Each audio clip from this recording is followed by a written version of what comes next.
All right, folks, picture this. It's 1977 and you're Sting. Yeah, that's Sting, the one who looks like he could teach yoga to a scorpion while belting out tunes that make your heart do somersaults. You're holed up in a Paris hotel that's less romantic getaway and more last stop before the gutter. The air's thick with the smell of cheap perfume, stale croissants and desperation. Outside your window, ladies of the night are strutting their stuff, turning the alley into a runway of regrets. And bam! Inspiration strikes like a bad pickup line. That's how Roxanne was born, my friends. Not in some glossy studio, but in the gritty underbelly of the City of Light. If you've ever hummed along to that infectious chorus without knowing the chaos behind it, buckle up. We're diving into the wild ride of the Police's breakout hit, a song that's equal parts heartache, hooker, and happy accident. And trust me, by the end, you'll be laughing, learning, and maybe even questioning your life choices. Let's roll. First off, who hasn't blasted Roxanne at full volume? That opening wail, Roxanne! It's like a siren call for anyone who's ever loved the wrong person at the wrong time. But here's the kicker. This tune isn't just a catchy earworm, it's a sneaky little history lesson wrapped in reggae punk flair. Sting, our brooding bard, penned it back in October '77, when the Police were basically three misfits scraping by on dreams and dodgy gigs. Sting was a former schoolteacher with a jazz habit. Andy Summers, a prog rock refugee who probably still had Yes albums in his trunk, and Stuart Copeland, the drummer with a pedigree in curly-haired excess. They roll into Paris for a show with the damned punk royalty, but the gig gets canned. Poof, just like that. So they're stuck in this flophouse, sharing a room because budgets? What budgets? The place is sandwiched between a sex shop and a bookstore. Talk about mixed messages. Sting steps out for a wander, and there they are, the Belle de Nuit, the ladies turning tricks under the neon glow. It was the first time I'd seen prostitution on the streets, Sting later admitted, and those birds were actually beautiful. Not seedy, not sordid, just human, hustling in heels. What if one of them had a boyfriend back home, he wonders. What if love crashed into that world like a derailed metro train? Boom, song idea ignited. Now the name Roxanne? Pure serendipity. Back in the hotel foyer, there's this tattered poster for Edmond Rostand's play Cyrano de Bergerac. You know, the one about the big-nosed poet pining for the lovely Roxane, spelled with one N, but Sting tweaks it to Roxanne for that extra rock and roll edge. It's like fate winking at him. Unrequited love meets streetwise survival. He grabs his nylon string guitar and starts strumming what he calls a bossa nova vibe. Think lazy Brazilian beaches, not Parisian back alleys. But the band? They're not sold yet. We were a bit embarrassed, Andy Summers recalls, because this was the raging punk scene. Everything's supposed to be furious, fast, and full of spit. A ballad about a hooker. Come on, that's like showing up to a mosh pit in a tuxedo. But Stuart Copeland, ever the rhythm wizard, pipes up. Let's tango this bad boy. They tweak it, one afternoon in Finchley rehearsals, and suddenly it's got that slight reggae skank, Andy's insistent guitar chug, Sting's bass flipping the beats. It's not punk, not reggae, not tango, it's the Police, baby. A fusion so fresh it could start its own genre, prostitute pop, maybe. Nah, too on the nose. Let's break down those lyrics, shall we? Because Roxanne isn't just words, it's a plea wrapped in poetry. The hook. Roxanne, you don't have to put on the red light. That's the money shot. Put on the red light harks back to old-school brothels where a red lantern outside signaled open for business. It's visceral, right? You can almost see the glow flickering on rain-slicked streets, hear the click of heels echoing. Sting's narrator is smitten, begging her, "Those days are over. You don't have to sell your body to the night." Oof, that's heavy. Selling your soul, or at least your skin, to the shadows. It's not judgmental, it's tender, almost protective.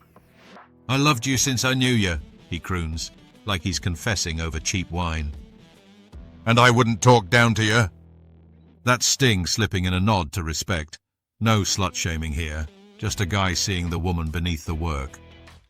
The origin? Straight from those Paris streets, but amped up with literary flair from Cyrano. Meaning? It's about redemption, baby. Loving someone enough to say, you deserve better than this grind. But let's be real. In a what-if world, if Sting had actually chatted up one of those ladies, hey, fancy inspiring a hit? No strings attached. Wait, bad pun. He'd probably end up with a black eye and a better story. Fast forward to recording, January 78, Surrey Sound Studios in Leatherhead. This isn't Abbey Road. It's a no-frills spot owned by producer Nigel Gray. The band's got their debut album, Outlandos d'Amour, fancy French for Outlaws of Love, because why not? And Roxanne is in the mix. Here's where the magic and mayhem happens. Sting's gearing up for vocals, leans back, thud, right onto an open piano lid. Keys clang, he bursts out laughing and the tape's rolling. Keep it, they decide. That happy accident? It's the quirky intro that hooks you every time. Without it, the song's just good. With it, it's iconic. Like if Picasso spilled paint and called it art. Wait, he did. Stewart's brother Miles, who's managing this circus, hears the track and flips. This is the single, he insists. The band? Meh, they think it's too brooding. But Miles pushes, lands a deal with A&M Records. No advance, just royalties. Risky?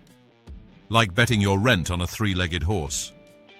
They cut the album on a shoestring, ad hoc sessions where flubs become features. And that voice, Sting's dirty choir boy rasp. It's urgent, like he's whispering secrets in a confessional booth gone rogue.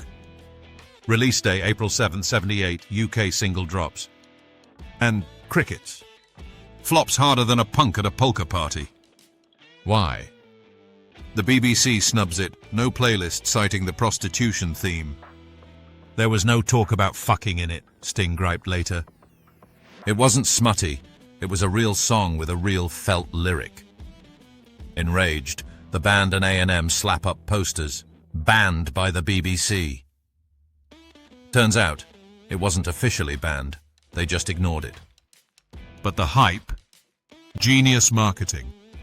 We got a lot of mileage out of that, Stewart admitted years later. Self-roasting aside, imagine being so punk you fake your own censorship. What if the BBC had played it? Would the police be hawking insurance now instead of headlining stadiums? Nah, Destiny had other plans. The band tours anyway, Germany with some laser theatre gig, because why not mix rock with sci-fi? And Roxanne simmers. Then February 79, US release. A DJ in Texas spins it, listeners go nuts. It spreads to Boston, where Oedipus at WBCN hammers it. Suddenly, A&M US signs them on the spot. Peaks at number 32 stateside, but that's enough rocket fuel. Re-released in the UK? Bam, no 12. Outlandos sells, tours pack out. Before Roxanne, they couldn't get arrested. After, they're conquering heroes. It all changed fast, Andy says. Like a rocket. Ah, the rise to mythic status, where controversies brew and culture gets a police makeover. That fake ban? It built their rebel rep, even if it was more smoke than fire. Punk purists sneered, a ballad in our scene? But Roxanne snuck in, blending reggae's chill with rock's edge, arguably the first big reggae rock hit. Satirical swipe. Imagine Bob Marley hearing it and thinking, man, that's not Irie, that's cheeky. Controversies? Beyond the BBC brush-off, it sparked debates on sex work in pop. Not exploitative, but empathetic. Sting's genius shining through. Ripple effects? Huge.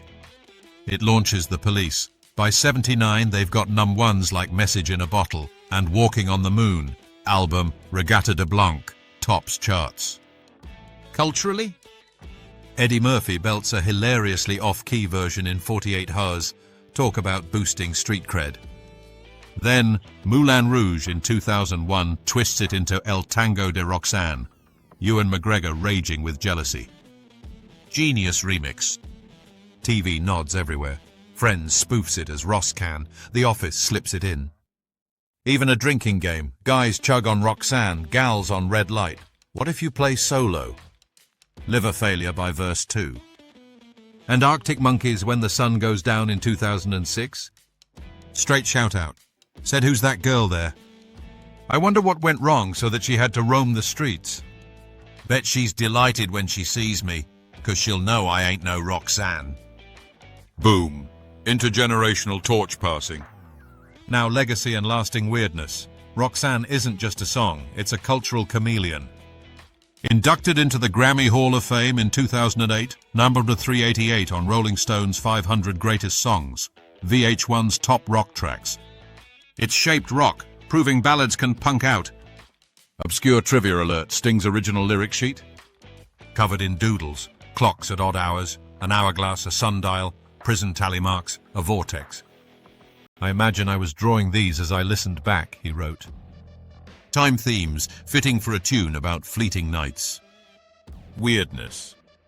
The Police reunite in 2007, open Grammys with it. First play together since '86, minus a boozy wedding jam in '92. Tour grosses $360 million, third highest ever. Satirical jab, ego-free band, as Andy quipped at their Rock Hall induction. No ego whatsoever. Sure, and I'm the queen of punk. Ripple on culture. It humanized sex workers in pop before it was trendy. What if Sting hadn't wandered that alley? No Roxanne, maybe no Police supernova. Instead, we'd have Sting teaching English lit, Andy in a Yes cover band, Stewart drumming for lasers. Shudder.